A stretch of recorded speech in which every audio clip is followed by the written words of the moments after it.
let's talk about decision making, okay? Because I feel like a lot of times people very much struggle with this, especially a lot of business leaders and a lot of law firm owners. And when I say decision making, okay, let's think about this, right?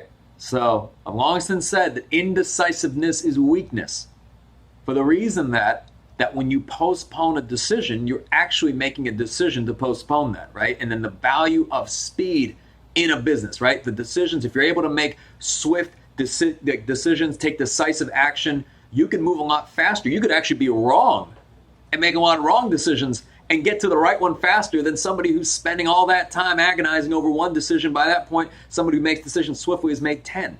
But let's get back to an actual framework around making decisions, because I feel like a lot of times people don't have them. Either decisions based on emotion, so how one's feeling at a given time, or it's based on, let's say, information or a lack of information. So the first thing I would say is that, do you have enough information to make a decision, and does getting more information help you make a better or different decision? Because at some point, once you get 80% of the information, if you're going to spend another 6 months to get the additional 20, right, that doesn't necessarily help you get, the additional information necessary to make a decision. Sometimes we simply have enough, okay? The other way to weigh it is to look at it from the standpoint of an equation, okay?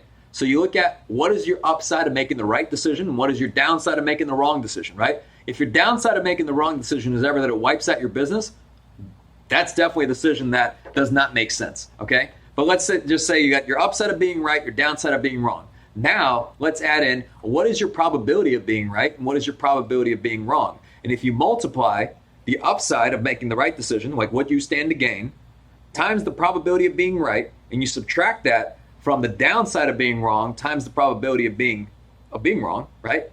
If that's a positive number, then chances are it's still, the upside is way greater than the downside, and your probability, it makes sense to say yes, okay? And when you can do this enough times, you start to actually think about this in a lot of different ways. So meaning that sometimes if you're having to make a decision where you're speaking to a vendor, contractor, business, or whatever it is, and you want to ask if you can get X, Y, and Z, some bonus or whatever it is, right? Your downside of being wrong, right, is them just saying nope. Your upside is that you get that extra thing, okay? Something like that has very low downside. It makes sense to just ask, right? When in doubt, just ask. It never hurts. Now, let's look at something else like cancer, okay? Like this is like a dark topic, right? So you're like, in terms of getting a cancer screening, right? So meaning that your downside of, let's say, not getting one and finding out you have cancer is significant, right? Your upside of, let's say, like not getting the screening and finding out you don't have cancer is fairly low. So it almost always makes sense when the downside is great enough, right, that you proceed and make sure that you can help to mitigate that. So long story short, it's important to have a framework around the ways in which you can make decisions, and it's important to be able to make those decisions swiftly. And you also have to consider the factor of time in making decisions. So sometimes does waiting longer actually hurt the outcome or actually prevent you from making that outcome? Let's say you're trying to buy a piece of real estate and you know that if you take too long of this decision, that opportunity is gone, right? So time now plays a role.